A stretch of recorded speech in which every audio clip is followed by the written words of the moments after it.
Sabe quando a gente ouve falar daqueles grandes planos para o futuro de um país inteiro? Parece algo tão distante, né?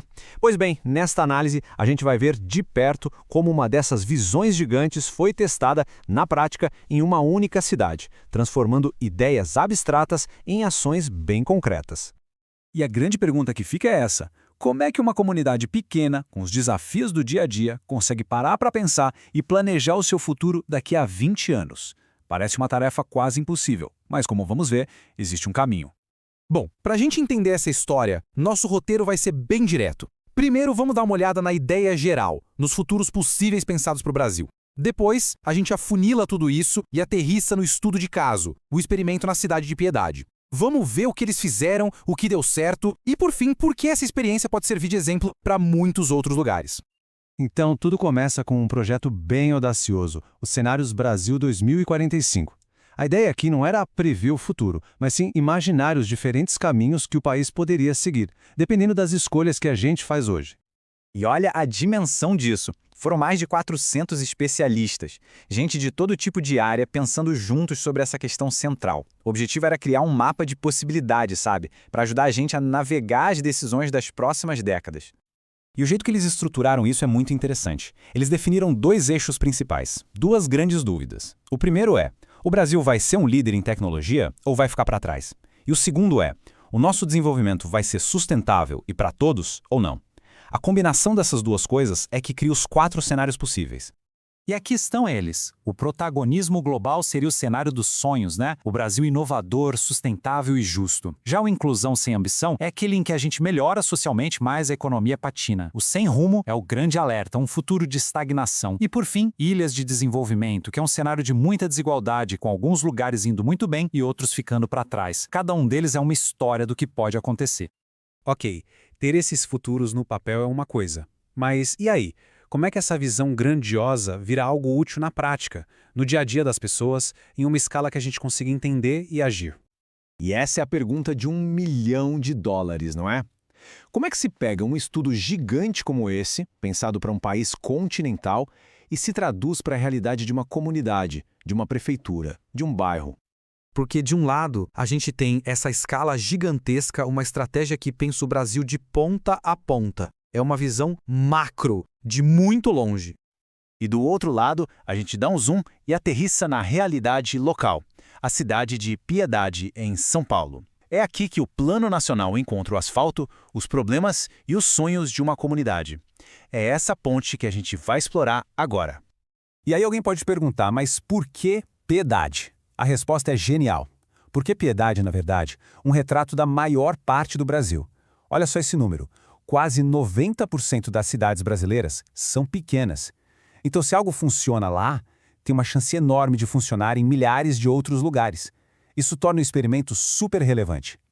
Certo, então vamos ao que interessa. O que de fato aconteceu em Piedade? Como eles pegaram aqueles 4 futuros e trouxeram para a realidade deles?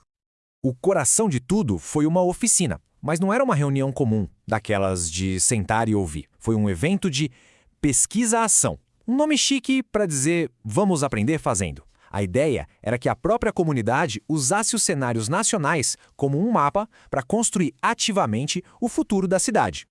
E o segredo estava em quem participou. Eram 41 pessoas.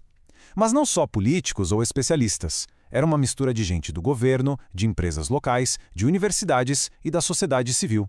Foi essa colaboração que fez a diferença. E esse gráfico aqui mostra bem o porquê do sucesso. Tinha gente do poder público, da sociedade civil, da academia trazendo o conhecimento e do setor privado com a visão de mercado. Todas essas perspectivas juntas criando o plano. É a tal da governança participativa na prática.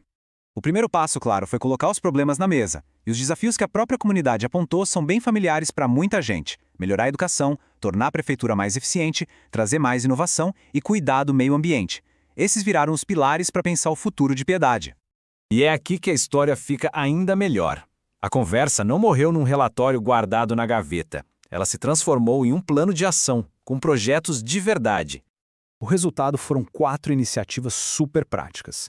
Desde criar um sistema para monitorar se as políticas públicas estão funcionando, até fortalecer as cooperativas locais e, claro, um projeto para unir a agricultura com tecnologia. Ideias que nasceram ali, das necessidades da cidade. E entre todas essas ótimas ideias, uma foi escolhida como a grande aposta, aquela com maior potencial para levar a cidade para frente, o projeto Agrotec Piedade 2030. Mas o que é esse projeto? É basicamente uma estratégia para modernizar a vocação da cidade. Piedade já é uma força na produção de frutas e hortaliças. A ideia é pegar essa força e adicionar tecnologia, inovação, conectando tudo com a bioeconomia para criar uma economia local mais forte e preparada para o futuro. Agora vamos dar um passo para trás de novo e entender por que essa história de uma cidade pequena em São Paulo importa tanto para o resto do país. A grande lição de Piedade é a seguinte: planejamento de longo prazo, pensar grande, não é um luxo só de governos federais. Essa experiência prova que até a menor das cidades pode, sim, usar ferramentas estratégicas para desenhar o próprio futuro, em vez de só reagir aos acontecimentos. Quer dizer, o que Piedade fez não foi só um plano para ela mesma. Ela acabou criando um método, quase uma receita de bolo que pode ser replicada. É um roteiro que dá poder para que pequenas comunidades assumam as rédeas do seu próprio desenvolvimento e comecem a construir ativamente o futuro que elas querem.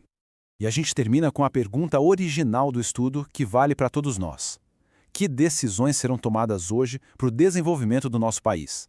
É um lembrete de que o futuro não simplesmente acontece. Ele é construído dia após dia com as escolhas que a gente faz. Uma reflexão que fica no ar.